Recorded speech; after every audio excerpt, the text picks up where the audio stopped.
Hai, Assalamualaikum warahmatullahi wabarakatuh. Balik lagi di YouTube channel Propreneur. Rekan-rekan semuanya, setelah teman-teman melakukan aktivasi dan kemudian template laporan keuangan dari Propreneur sudah ready untuk digunakan, ada beberapa langkah atau tahapan gitu ya yang masih perlu teman-teman lakukan agar lebih customize. Sebetulnya setelah aktivasi dan kemudian semua link Google Form sudah disambungkan, sebetulnya sudah bisa digunakan, tapi sedikit di customize agar lebih fit sama bisnisnya teman-teman. Entah itu penyesuaian akun gitu ya, nama akun, kode akun dan lain sebagainya. Oke, kita akan jelaskan pada video kali ini bagaimana cara nyeting master akun gitu ya, nyeting kode-kode akun yang ada di Google Form dan lain sebagainya. Oke, kita mulai.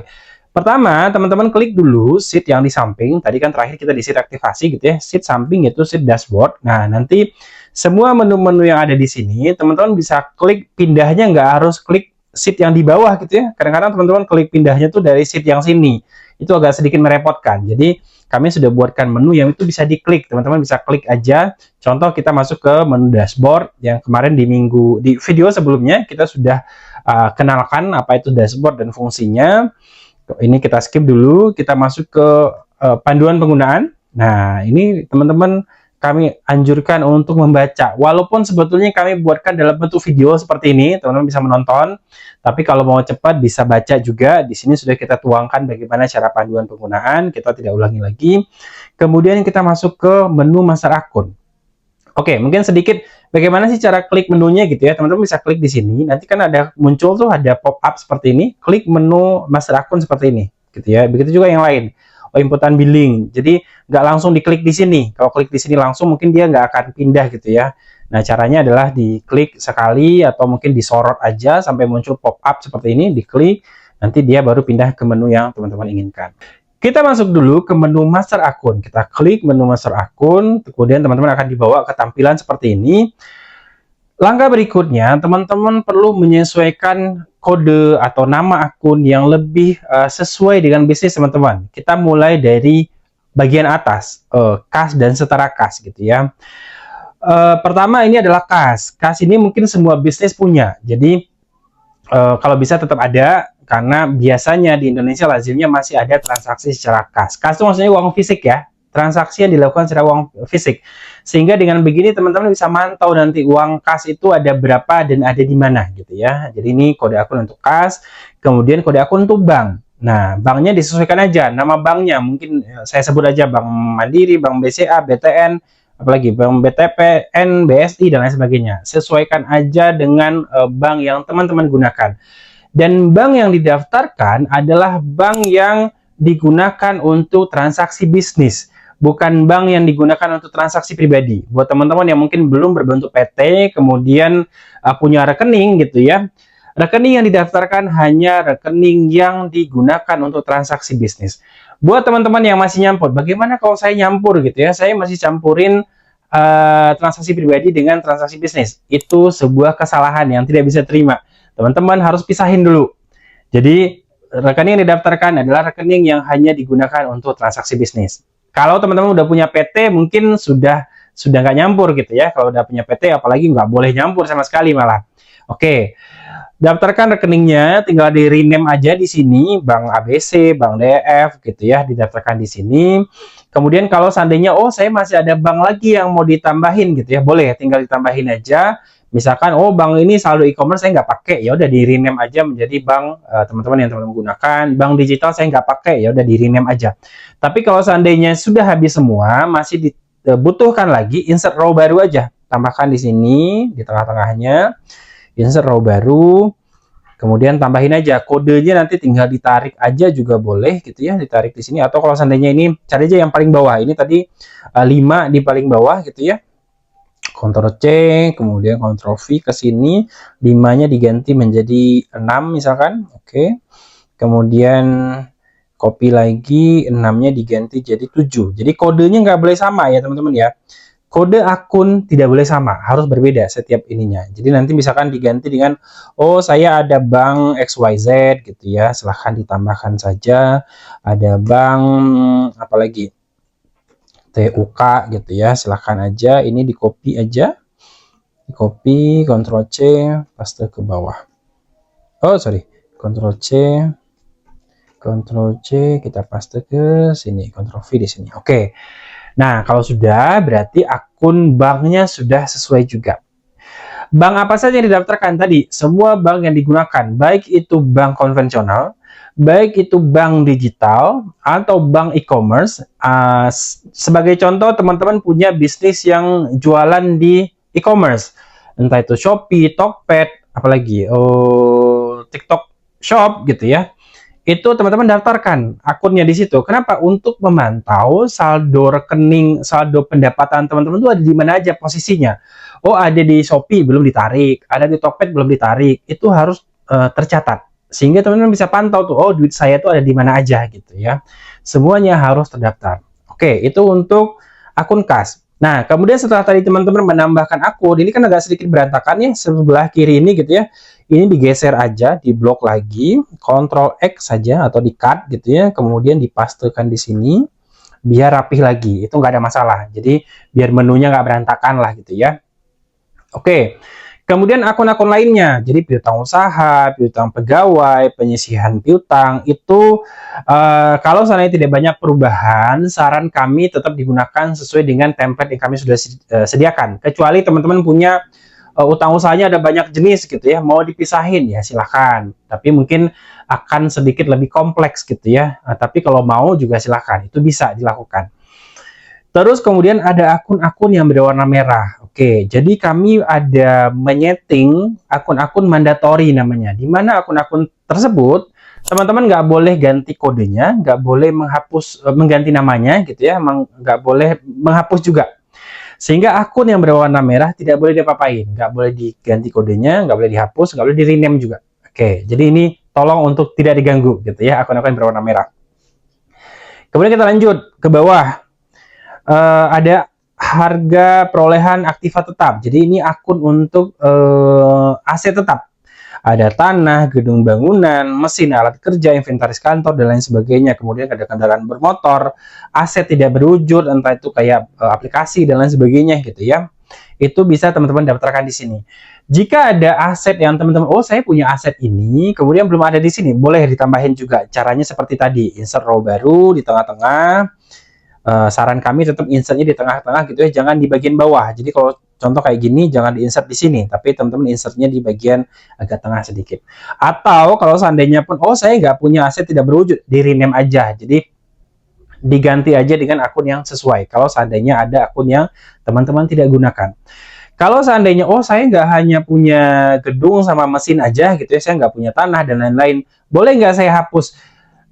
Saran kami nggak usah dihapus. Kalau seandainya teman-teman ada akun yang tidak digunakan, nggak usah dihapus deh, biarin aja gitu ya. Kalau perlu hanya arahkan akun-akun yang digunakan, posisikan di bagian atas ya. Contoh, oh teman-teman nggak pakai tanah, saya hanya pakai gedung bangunan gitu ya. Jadi ini dipindahin aja ke atas, nanti ini diganti lagi, ini mesin di sini dan lain sebagainya. Ini tinggal disesuaikan aja, tapi kalau bisa jangan dihapus yang tidak digunakan. Oke, kita kembalikan lagi tadi ini gedung bangunan, kita kembalikan.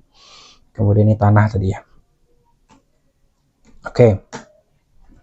Jika sudah, ini master akun ini adalah nyawanya sebuah laporan keuangan. Jadi pastikan semua akunnya sudah sesuai. Oke, kita juga agak sedikit ke bawah ya. Ada akun pendapatan, sorry.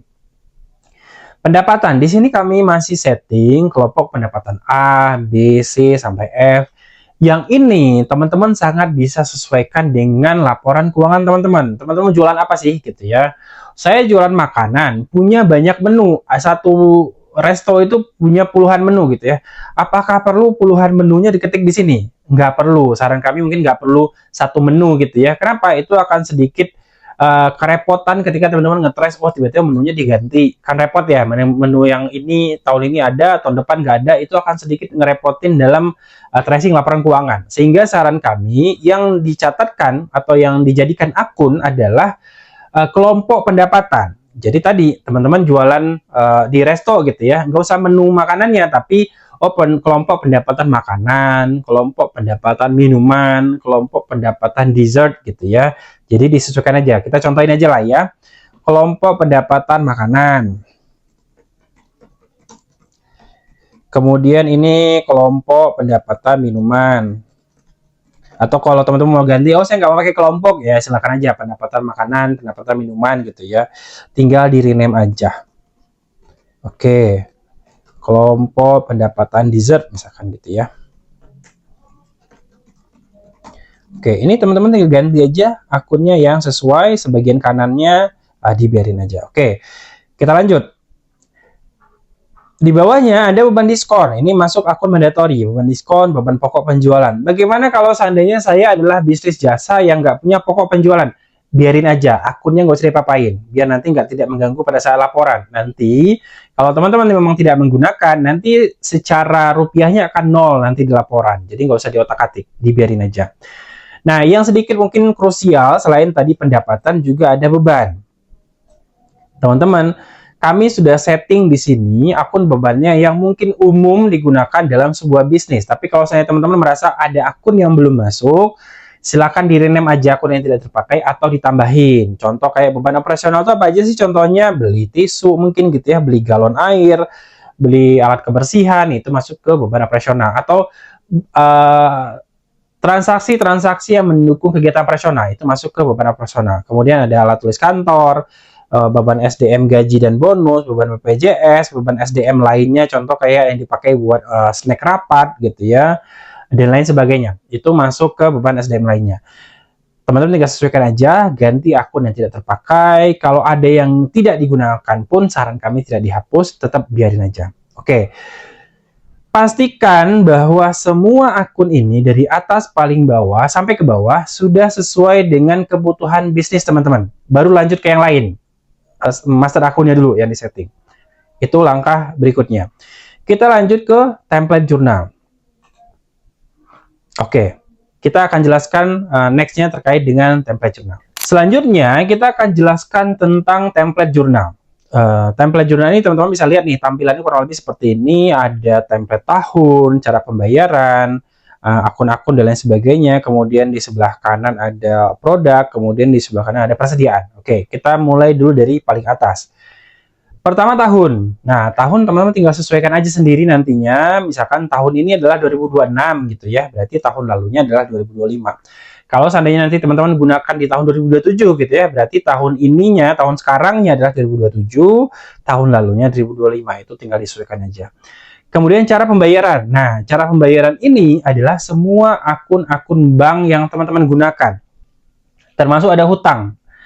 Apakah dibayar dengan cara cash, apakah dibayar dengan utang usaha, atau dengan bank-bank yang teman-teman gunakan. Jadi, akun-akun yang teman-teman gunakan adalah, yang daftarkan di sini adalah akun-akun yang digunakan untuk pembayaran. Baik itu pembelian investasi, pembelian beban, gitu ya, didaftarkan di sini. Jadi, kalau seandainya tadi teman-teman menambahkan akun kas dan setara kas di sini, yang mungkin itu dipakai buat pembayaran, itu juga didaftarkan di template jurnal. Teman-teman tinggal cek, oh tadi di sini ada bank XYZ gitu ya. Oh belum terdaftar nih di sini bank XYZ.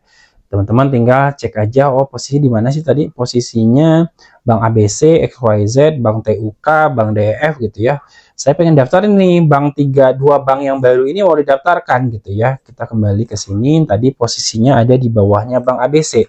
Kita blok di sini bank ABC, kemudian insert row baru, kemudian tinggal tarik aja ke bawah. Nah, kemudian bank XYZ dan TUK tadi otomatis masuk menjadi cara pembayaran. Oke, kita rapikan lagi. Menu di paling kiri dirapikan teman-teman. Kalau seandainya teman-teman menambahkan row baru, ini di cut aja atau Ctrl X, pindah ke atas lagi biar kembali rapi. Oke, itu untuk cara pembayaran.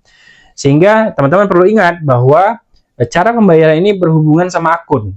Kalau seandainya ada penambahan akun, tambahin di cara pembayaran. Tapi kalau seandainya enggak, ya udah disesuaikan aja. Kemudian umur aset. Ini juga penting teman-teman. Setiap pembelian aset, kita selalu sampaikan bahwa aset itu selalu masuk ke neraca dulu sebagai daftar aset. Dia tidak langsung menjadi beban di laporan laba rugi gitu ya. Kapan dia jadi beban? Ketika dia menyusut setiap bulannya. Umur penyusunnya berapa tahun? Kita setting di sini. Nah, ini salah satu kendala juga pada saat kita menggunakan Excel, teman-teman banyak mengeluh. Oh, susah nih mau ganti umur asetnya gitu ya. sekarang kita sudah munculkan di depan, teman-teman tinggal ganti. Saya pengennya gedung bangunan 20 tahun. Ya disesuaikan aja gitu ya, tapi lazimnya sebetulnya 40 tahun. Tinggal disesuaikan dengan aturan internal di bisnis teman-teman. Saya maunya misalkan kayak perangkat elektronik maunya 3 tahun misalkan gitu ya. Yang lainnya boleh di 5 tahun. Itu tinggal teman-teman sesuaikan saja. Oke. Nah, di sini juga ada apa namanya input pindah saldo kas bank. Kayaknya yang ini nggak perlu diotak-atik gitu ya. Kita udah setting. Ketika teman-teman nanti mau tarik tunai, kemudian setor tunai, pembayaran hutang ke vendor, hutang pajak, kemudian hutang dividen, hutang ke pihak ketiga atau menerima hutang, atau kemudian teman-teman menerima penerimaan modal gitu ya. Kita udah setting di sini. Kayaknya menu yang ini nggak usah diotak-atik gitu ya. Kita udah setting. Terus kemudian input setoran modal awal. Ini juga kalau seandainya teman-teman ada menambah akun di sini yang rasanya berkaitan sama sini, caranya tinggal di insert row baru, tinggal ditarik aja seperti yang kita contohin di bagian atas tadi. Kemudian input jurnal manual juga sama. Kalau teman-teman ada menambahkan akun gitu ya, teman-teman perlu menginsert row baru. Contoh kita contohin lagi deh. Tadi di bawahnya akun ABCD kita menambah ada 2 akun baru gitu ya. Kemudian kita blok lagi, kita tarik aja ke bawah, nanti otomatis akunnya ketarik muncul. Nah, ini Bank XYZ sama TUK-nya muncul. Proses ini hanya berlaku kalau seandainya teman-teman menambah akun baru gitu ya. Tapi kalau rename itu enggak, nanti otomatis dia mengikuti. Kita contohin aja ya, ini Bank XYZ nih. Nah, di master akun teman-teman rename aja, misalkan, kita ke master akun lagi.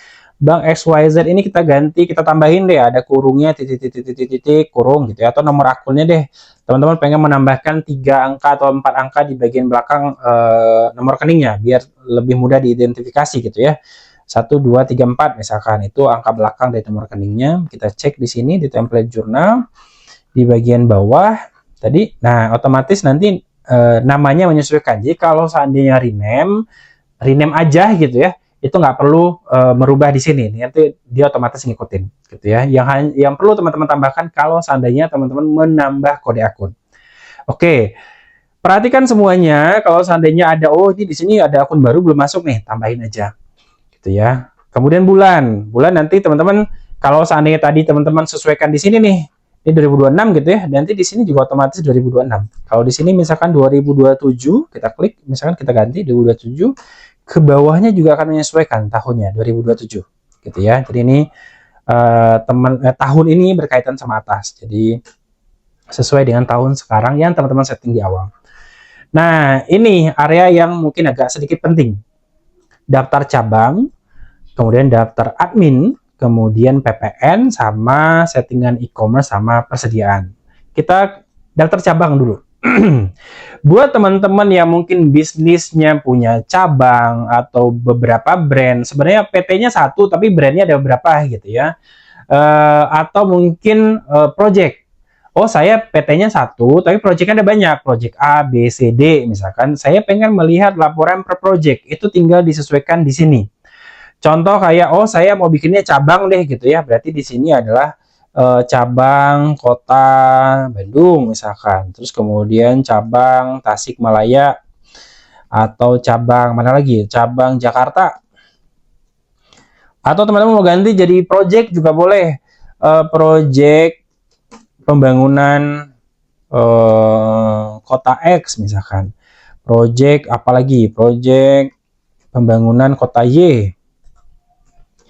Teman-teman tinggal sesuaikan aja, mau melihat laporan per project, per cabang, atau per kota. Selama itu dalam satu PT yang sama. Jadi kalau seandainya teman-teman punya beberapa PT, saran kami buatkan laporan keuangan terpisah. Kenapa? Karena satu PT, satu laporan keuangan, nggak bisa digabung. Kecuali memang belum punya badan hukum, mau digabungin jadi satu, itu boleh. Oke, itu untuk cabang, brand, atau project.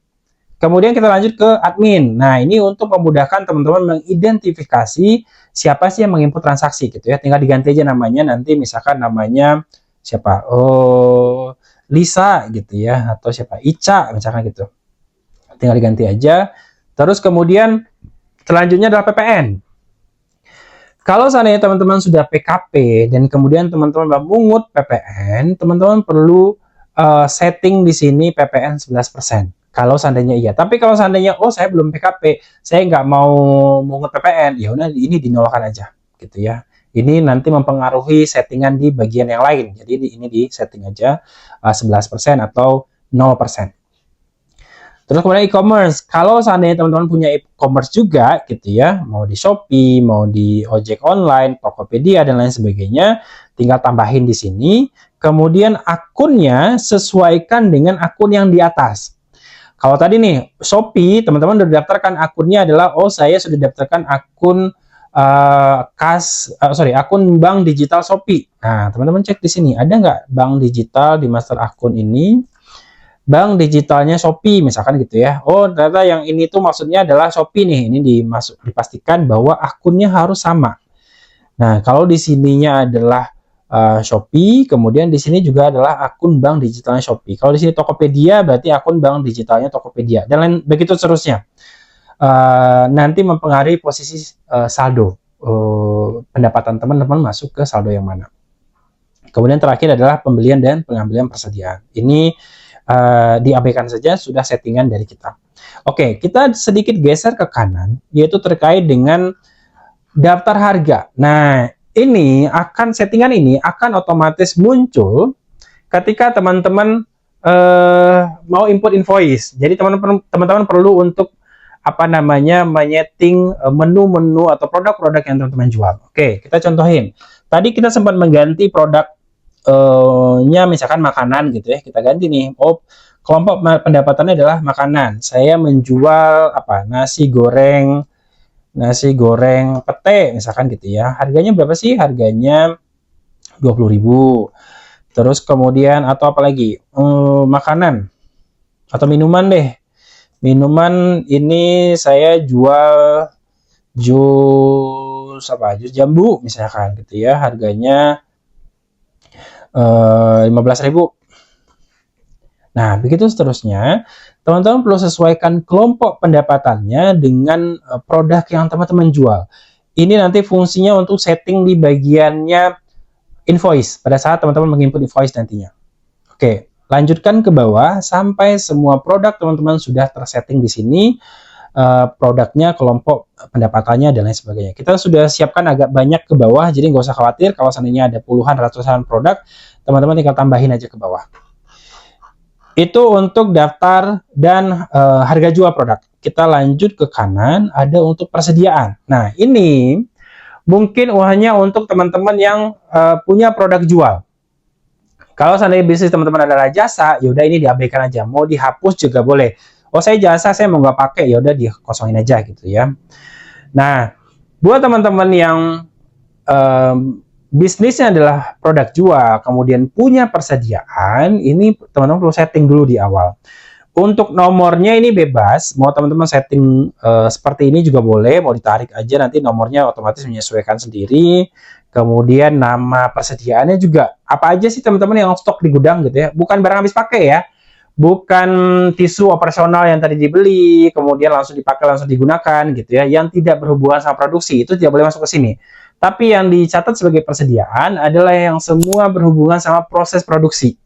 Kalau teman-teman jualan makanan, berarti semua yang berhubungan sama makanan. Contoh tadi, gula gitu ya, satuannya apa sih? Satuannya kilogram. Harga satuannya berapa? 15.000 gitu ya. Ini nggak muncul nih, tarik aja ke bawah. Ini kode ini diperlukan, jadi pastikan bahwa kode di area kanan ini juga terisi otomatis. Kemudian daftarkan semuanya, beras, tepung gitu ya, tabung gas, kalau seandainya teman-teman jualan gas gitu ya, kemudian gula merah dan lain sebagainya, satuannya apa, kemudian harga satuannya. Pertanyaan berikutnya, bagaimana kalau seandainya satu jenis persediaan tapi beda harga gitu ya. Nah, teman-teman perlu menginputnya 2 kali. Contoh, gula yang pertama saya beli itu harganya 15.000 gitu ya. Ini tulis aja misalkan gula, kasih kode aja gula 15.000. Kemudian seminggu kemudian saya beli gula lagi, harganya naik atau turun gitu ya, bebas. Gula misalkan 16.000, dia jadi persediaan baru. Kenapa? Biar kodenya terpisah dan pada saat teman-teman ngambil, teman-teman bisa tahu, ngambilnya persediaan yang harga berapa gitu ya. Oke, gula 16.000 misalkan. Berarti di sini harganya satuannya kilogram. Kemudian di sini 16.000. Itu settingan untuk template jurnal, mulai dari settingan akunnya, produknya, hingga daftar persediaan. Jika sudah, artinya seluruh template teman-teman sudah ready digunakan untuk transaksi. Tambahan satu step lagi, sebelum template ini betul-betul teman-teman bisa gunakan gitu ya, teman-teman perlu menyesuaikan kode-kode akun yang ada di Google Form. Kenapa? Di Google Form ini dia tidak langsung terhubung. Kalau seandainya teman-teman menambah, mengedit, merename gitu ya kode akun yang ada di master akun, dia tidak terhubung otomatis ke Google Form, sehingga teman-teman harus menyesuaikan, baik itu nama kasir, cabang, dan lain sebagainya. Kenapa? Penulisannya yang ada di sana harus sama persis dengan yang ada di master akun. Kalau enggak, nanti nggak ketarik laporan. Bagaimana caranya? Kita coba klik. Atau bagaimana sih caranya masuk ke sini gitu ya? Kita kembali dari awal, kita akan masuk ke menu aktivasi. Kita klik di sini, aktivasi. Kemudian teman-teman klik aja, misalkan teman-teman mau ganti yang beban gitu ya, diklik lagi yang beban. Nah, di sini teman-teman tempatnya, teman-teman tinggal ganti aja akun-akun dari cabang aja. Kita mulai dulu dari cabang. Kita lihat, oh tadi saya mengganti. Kita masuk ke template jurnal lagi.